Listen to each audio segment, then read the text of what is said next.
Hello and welcome back to BannerKings, and I have just sold a couple of prisoners and gained 125 in roguery skill. And, well,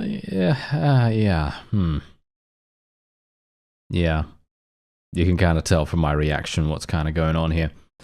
This is a bit of a weird one. I think Scarface is pretty good, just generally because it allows caravans to surrender. I'm never really usually going to be attacking villagers or bandits or anything like that, but obviously early on, if you can power level your roguery skill, then getting the 30% chance for bandits to surrender, at least initially, is very, very good, because that allows you to do escort caravan missions, and you could basically go in against those bandits, and then they possibly have a chance to surrender, and then you can just take them prisoner straight up. Just right up out of the gate, which is obviously fantastic. But for me, me specifically, it's going to be much, much more important for caravans to surrender. So I guess we're just going to be going for that. But there are a lot of perks like that in the game, which is quite funny. Anyway, so basically, we don't have a book. There's a bunch of people saying I should buy a book. So, okay, I've come to the closest town that has a book available. And we're going to see if I can potentially... Oh, where do I buy the book again? Isn't it in the keep or something like that? Isn't there someone here? Who is it? This guy. There we go. I don't think I know you. Yeah, well, I know you, sir, from the menu in my game. No, I'm just kidding. Okay, so I'd like to buy a book. All right, so as you can see right here, we have the Art of Horsemanship. We have the Lycaron Debate of 1074. We have the Origin and Mechanics of the Crossbow. And we have an Argument in the Garden, a comedic Vlandic story that criticizes the conventions of courtly love. A lover steals into a garden in Sargot and plies her with lots of witty lines to persuade his lover to submit to his embraces. She shoots down one of all of his advances one by one. Then, when he is downcast, she takes him in her arms and tells him that she wanted him all along, except on her terms, not his. Right. Well, I'm not sure how effective that's going to be specifically from a statistical standpoint. Well, it gives charm, as you can quite clearly tell. It says at the end there that it gives charm skill. So I guess that makes sense. I will be getting the Art of Horsemanship because that's going to give me riding skill. Did I buy it? Did I buy it? It didn't say that I bought it, but I did click on it. It says here. There you go. Do I not speak Calradian?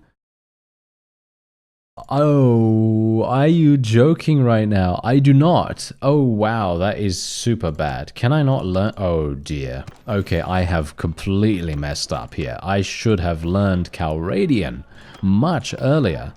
Okay, who could teach me Calradian? Well, not these guys, that's for sure. Not these guys. Okay, who's Calradian? Is there a wife or something, or a spouse that can teach us Calradian? Because that would actually be really... that would probably be the best thing for us to do. And as you can see, I did lose 1 million gold. So it is actually... It did actually take the cash. I was a little bit worried initially about that. But thankfully, no, it does seem to be working. Alright, so... I now need... yes, I now need Calradian. Okay, I actually thought... As I said, I thought I actually already had that. But apparently not, so... Alright, that's going to be interesting. That's going to be very, very interesting indeed, because I am not sure how I'm going to get that, as I say, because the various companions that we just saw, they're not actually available to teach us Calradian, so I'm now in a bit of a quandary about where I need to go and what I need to do. Look at how much relation we're gaining with all these guys. This is actually pretty fantastic. That's actually one of the reasons why I love a mod by the name of No Relation. Not because of these pop-ups right here, but just in general, because I don't know whether you've noticed this, but whenever relation gains or losses, come up one after the other, it actually reduces the game sound. It reduces game sound. So for example, if you're in a fight, it reduces the fighting sounds. If there's music playing, it reduces music sounds. It's actually very annoying. So it's very cool that you have the ability to kind of switch that up a little bit. And we're going to get some beer from our warehouse because I'm stopping by at Rote anyway.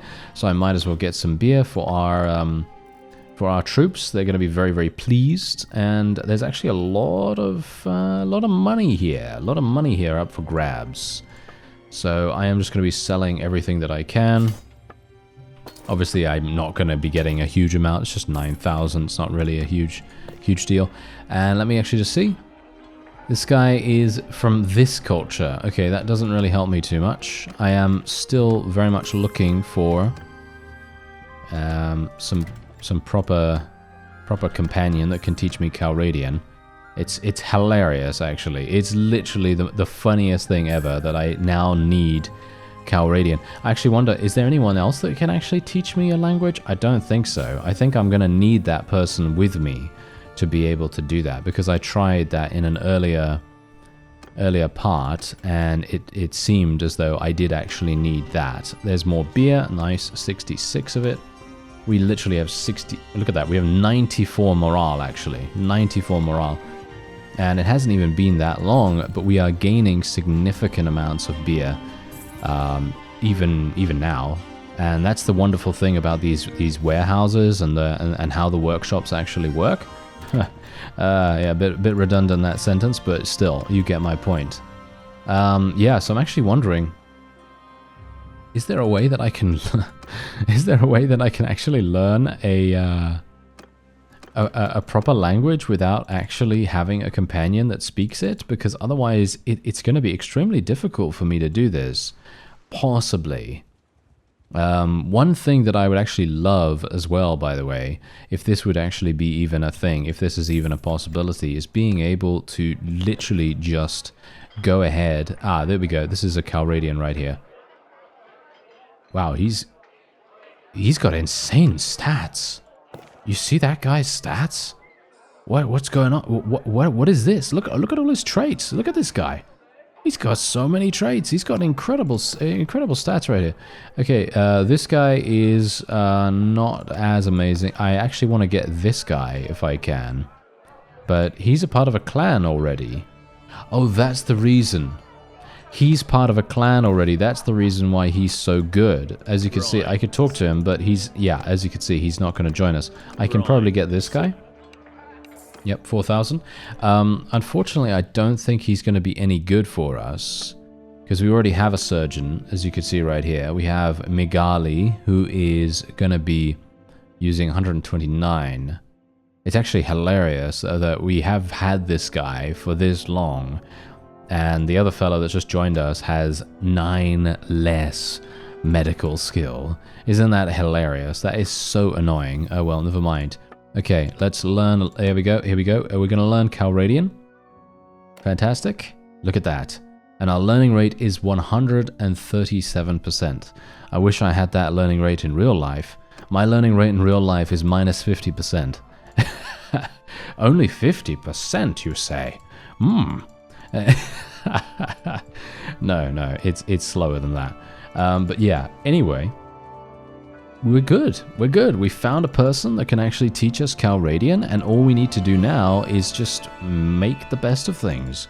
Just go all out in our attempts to capture some vassals, capture some castles, get some nice influence and renown and everything. And then we're going to be in a great situation. And I actually feel like I should have probably recruited some more people.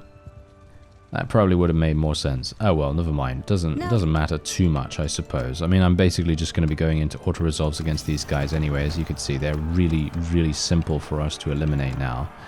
And yeah, that's kind of the deal when you start getting super, super strong, or at the very least, you start getting really high level in regards to your army capacity. I obviously have a high army capacity because I am a vassal. I have a decent amount of steward skill from our caravaneer. person, Zuera, is absolutely insane in regards to her steward skill. Not entirely sure how she's leveled that up so quickly, but I think that's probably because we have such a great variety of food and everything. It feels like that to me, because otherwise I don't think there is a way to do it. So anyway, we're pretty good here, and yeah, we're absolutely fine. We're absolutely fine, and I can just sell this. Oh, look at that. We're actually gaining roguery skill a little bit faster now. It feels like we're gaining roguery skill faster, at least. So let's just get rid of all this stuff. And yeah, unfortunately, 10,000 is not really great. Let me see what else I can do here. We could just do this, and there's the save. And we got another vassal right here. Very, very nice and easy to eliminate. 29 influence once again. I'm just going to basically be taking these guys prisoner now as well. I do think, though, however, what I actually need to start doing is taking these guys prisoner and not letting them go. So basically just taking them and basically being like, oh, you can't go anywhere. Yes, you can't go anywhere. Oh, wait a minute. Hello there. Tynops is down there. This is an opportunity for some grandiose renown gains. It would be pretty fantastic. My athletic skill is at 174. Why are we having such a hard time with that? As you can see, my fluency in Calradian is at 3%. Yeah. That's kind of annoying, isn't it? See, as you can see right here, you do actually have a potential to find a language instructor, which would then allow you to learn a language in a stationary location, which would probably be a pretty cool idea. But I obviously don't know. I didn't know where to find any of those, so I thought the best way would be to literally do it through, you know, some random companion. Ooh, oh yes, vote for noble retinues. This is obviously fantastic for tier 5 clans. Unfortunately for me, this is not going to be particularly useful. I am going to use it to gain some charm skill and to gain some favor with this guy, and as a result actually level myself up too, which is very nice. So let me just get myself... Oh, wait a minute, I've got 2 focus points? I gained 2 focus points from that. Okay, that's nice. I should probably go for some more lordship skill, shouldn't I? That's what I probably should do. But do I want to do that? Is that a thing that I should do? Yeah, I guess so, right? Yeah, I mean, I could go for some one-handed, could go for some polearms. I mean, you can see here my learning rate with polearms is still actually really, really good. Just going to increase my lordship skill a little bit more here. I kind of feel like maybe I want to go for more than that. I don't really need more leadership, if I'm honest. You can get some pretty decent perks in here. There's quite a lot of, well... lead by example, for example, or trusted commander. Both of those are good solutions to prisoner management. So you could potentially recruit from your prisoners really, really easily. Make a difference is also kind of good. But there's a lot of party size limit increases in the leadership tree. You can get, I think, like, what, 30, 40, 50 increase in party size, and then you obviously have the ability to get ultimate leader at the very end, where you get +1 party size for each leadership point above 250, and it starts off giving you 25. So it is kind of good, but you also have to bear in mind that I'm playing BannerKings, and it does make a big difference to how fast these things level up. So I would definitely need to put another point in leadership here. However, I am actually just going to be putting another point in lordship. I think that's... okay, one thing right here. I would not recommend doing this to those of you that may be playing along or whatever. I'm just literally wanting to boost lordship right now just because of the spouse score. I don't think it's going to make a huge difference, but I just want to make sure that it is maximized as much as possible. And that's it. That's all I want to do. I just want to make sure that our lordship skill is maximized, our gains are maximized as much as we possibly can, because without that, I should have been concentrating on that at a much earlier stage. As soon as I had the ability to purchase an estate, that's what I should have done. Also, if I was going to restart, right, if I was going to play BannerKings again, now I have a lot more knowledge about the whole situation, about everything that is well, let me just rephrase that, because I don't actually know everything about BannerKings, but I do have a lot more information than I did beforehand. And obviously, in many cases, knowledge is indeed power in this case. And yes, this case also very much holds true to that adage. However, what I wanted to say is that when and if I were to restart and start a new playthrough at some point in the future, I would know exactly what to do. Because if I wanted to earn a lot of money, or if I wanted to earn lordship skill specifically, or if I wanted to get any of these things going, all I would do is just try to earn some money doing random things here and there, fight bandits, do quests, do tasks, do trading at the same time, do all of that stuff. And then you immediately go into purchasing an estate. And the thing with buying an estate is a bit weird, because you're not actually going to be able to buy an estate in a foreign land. They're not going to allow you to do that unless they have a specific policy instituted in their political structure. So that's obviously, that's obviously a thing. That's a barrier to entry right there. So that's obviously going to be a bit of a problem, maybe, to a certain degree, but let's just say that you pick a really, really large faction, and you can have your pick of the villages and various estates that you can then purchase things in. So let's say you, I don't know, do the Vlandians or something like that, so you can just basically pick any of the villages in Vlandian territory. And you're going to have a pretty good time. You're going to have a pretty good time there, that's for sure. So then you pick out a really cheap... What? Where did my... Did you see my horse? Did you see my horse go flying right there? That was hilarious. Okay, I'm not entirely sure what even happened, but I know that my horse took critical damage. Yeah. Okay, that's quite funny. Alright, well, we are going to be absolutely fine here. These guys are just not even bothering to defend for some reason, and if this is how these guys fight in formation, I have no idea. No wonder we're winning. I mean, really, look at these guys. They're literally just letting me hit them infinitely. And as I said to you, not yesterday, as I said to you in the previous episode, we are literally in possession of one of the strongest weapons known to this existence, So that's the reason why we do so much damage with it as well. Look at the damage that this next hit is going to do. 60. Do you see that? That is insanity. I should literally make... you know what I should do? I should make a video. I should make a video on the strongest weapons in Bannerlord. This is going to be the number one. I'm obviously joking, but if you couldn't tell. Anyway. Yeah, so basically, I just purchase an estate at a village and just have that getting me passive lordship skill. Just passive lordship skill, just building it up. Any prisoners that I get, just placing them in there, expanding the acreage, just playing the market, basically. Just playing the market, because basically how it works, obviously it might work relatively similar to if you were to, I don't know, purchase a house or purchase a piece of land in real life. Because let's face it, if you purchase something that is really downtrodden and is kind of ruined and needs fixing up in some way or another, then you're then going to put in the work and the effort of fixing it up, and then you're going to sell it on for a profit, and hopefully you're going to sell it on for a profit of, at least 50% or more. Maybe you'll get lucky. Maybe it'll be a little bit more than that.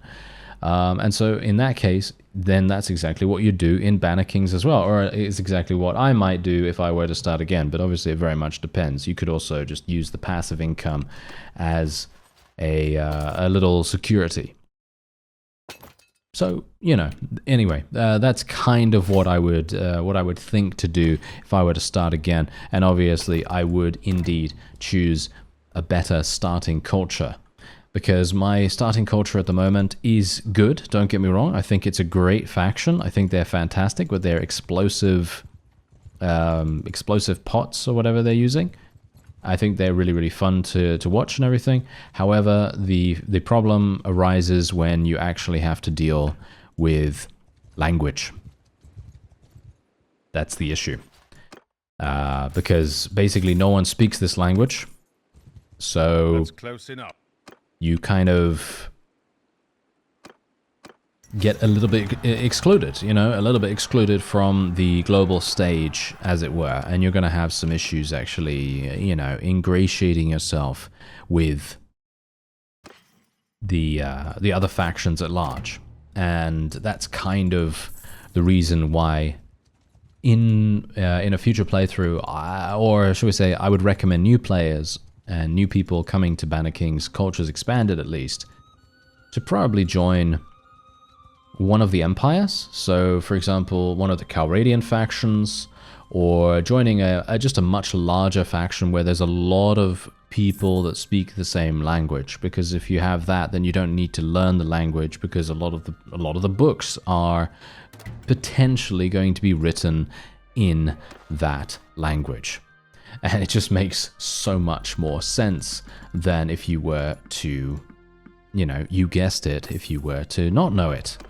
If you were not to know any of those languages, then you would be having to do the thing that I'm doing right now, and it's kind of annoying, isn't it? It's kind of annoying to find a companion that can teach you, and, you know, so on and so forth. You get it. You understand what I'm getting at here. Alright, quality grain. Let's just get rid of some of that. Thank you. We got actually not that much beer left, surprisingly enough. I might actually have to look for beer a little bit more here. It's actually quite funny. I thought I'd have enough. The Art of Horsemanship. There it is. It literally... Wow. Who would have thought that a second-hand book would go from being, well, not a second-hand. I mean, I obviously purchased the first edition, the only one printed of its kind. Signed by, you know, the author who's been dead for 3,000 years, apparently, because it cost me 1 million gold, and now I can sell it for almost 1,200. Yeah. That's too funny. That is just too funny. Alright, well, we have enough wood. I'm just going to sell that for 51,000. That's pretty nice. And yeah, well, that's the problem. What do we actually want to do here? I mean, we've taken these castles. Oh, yeah, no, we've taken these castles. These castles are still ours, which is very nice. What I was actually going to do is check out and see whether I could actually form an army. I think I might be able to, because I am indeed now a legatus in regards, well, in comparison to being an armatus. Because the fact is, if I was an armatus, then I would be able to pick up certain things from tables and wield swords and stuff like that, but I wouldn't be able to run around. So having a legatus is pretty, I don't know, pretty useful, I guess. But we're going to have to be a little bit careful here, because as you can see, some of these guys are actually 157 influence. Okay, here we go. We're gonna have this. No, yeah, no, this guy's looking pretty good, pretty cheap. Basically, all I want to do is I just want to get bodies, right? I just want to get a huge amount of bodies in our army, if this is actually gonna work, because I'm kind of skeptical. No, it works. As you can see, there you go. It literally works. That's fantastic. That is so cool. All right, so now we have the ability. Look at this. Apparently our war objective is to capture the selected target. What is the selected target? What is the selected target? It doesn't say. This one? Is it Amatatis? Is it Amatatis? I actually don't know. Well, whatever the case, if it is, I should probably go and capture it. Why not, eh? I mean, I'm a pretty... okay, I'm going to say it right now. I'm not going to toot my own horn, but I'm just going to say I'm a little bit smarter than the AI when it comes to sieges, okay? Just a little bit. And it would be really, really wonderful if we would be able to actually capture a town. It has 961 troops inside. That's a bit harsh, isn't it? Is that a bit too harsh? Is that a bit too much for us? Can you please join me? There we go. Thank you. Yeah, oh no, they're going to do that annoying thing, aren't they? Our vassals are going to do that annoying thing where they basically run away from all these people. Are they? No. They're actually... Yes, join us. That is what we want to see. Okay, let's get these trebuchets up and running. I actually do want to... I was just being a little bit careful here because I didn't know whether I'd have to end the siege a bit early. I don't know where these guys actually are. I should have actually sorted it by distance rather than looking for influence or anything like that, because if I sorted it by distance, then I might have actually had a much better idea of what was going on. We've still got this guy, 192. Achios is actually really quite strong, so it would be cool if we could get him. I actually don't think I am going to be building a battering ram. Should I build a battering? Maybe I should just build it. Yeah, okay, fine, I'll build it. I'm a little bit dubious about it, mostly because if I build the battering ram, it doesn't really seem to be that effective, which is a bit surprising to me. It doesn't seem to be that effective, but maybe it's actually going to be one of those times where it is actually invaluable and we're going to need it. As you can see, my lordship skill is now going up quite dramatically. I think almost every day we're getting some points, aren't we? Are we getting one point every day or every couple of days, which I think is kind of nice.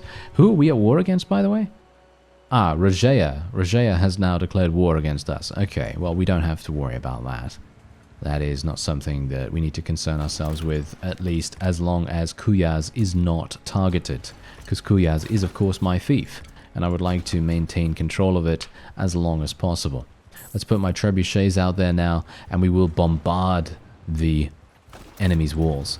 Now, one thing we got to bear in mind here is that they actually only have 47 days worth of food.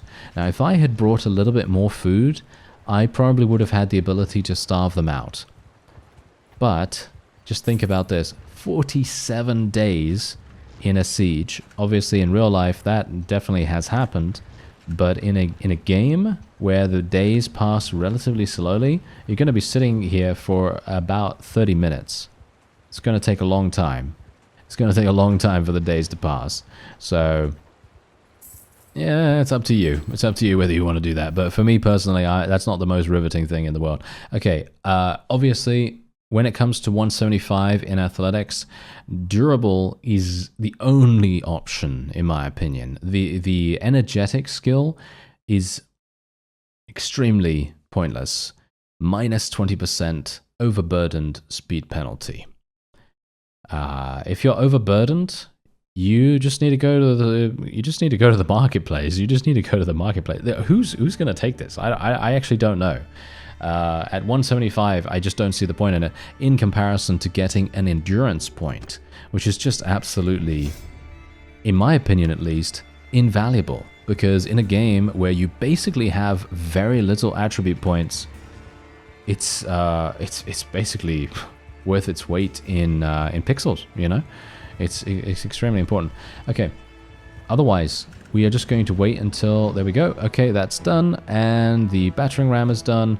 Is everyone ready? Has everyone leveled up? I actually should have recruited more troops, but I'm an idiot, so I didn't. And now we're going to go straight on in, and we're going to see what happens. Maybe we'll be okay. I mean, we do outnumber the opponent by around 300, 400 troops. That's not very good. Just bear that in mind. That isn't very good for the sake of an actual attack, because the enemy, of course, is behind the walls. And them being behind the walls has an inherent advantage. So I'm a little bit worried about this. And I guess the best thing that I can possibly do is just go straight on in with my mount, try to poke a couple of people in the face, and maybe if I can even go up here. Can I? Yeah, just about. Okay, let's just get around here. There we go. I'm just being very, very cautious here. I don't really want to be too audacious, but yeah, as you can see, we are in fact trapped in the courtyard because our horse cannot go up the stairs. Whoa, that was a big hit. I got hit in the leg. My leg armor must be terrible. Okay. Yeah, that's something to bear in mind as well. There's always going to be those kinds of situations where sometimes the enemy's just going to get lucky. You know, they're just going to get lucky. They're just going to hit you in a part of your armor where you just don't have that much defense. And, well, in this case, we're gonna be okay. You know, we're gonna be fine. My forces are flooding in quite nicely here. I shouldn't have to worry too much. And I am actually sowing a little bit of Discord in the back, as well as a little bit of TeamSpeak as well. Maybe some Skype, but we have to be a little bit wary of that because it very much depends. It very much depends who owns it, you know. Wow, I don't even know what's going on with my terrible, terrible reference jokes today. But yeah, anyway, we will otherwise be absolutely fine because we've just completely swarmed them, as you see here. Unfortunately, I've taken some damage, so it is going to be a bit of a problem if I do get myself eliminated, but maybe I don't have to worry too much. I mean, we've so far... Wow, we are actually doing much better than I thought. Okay.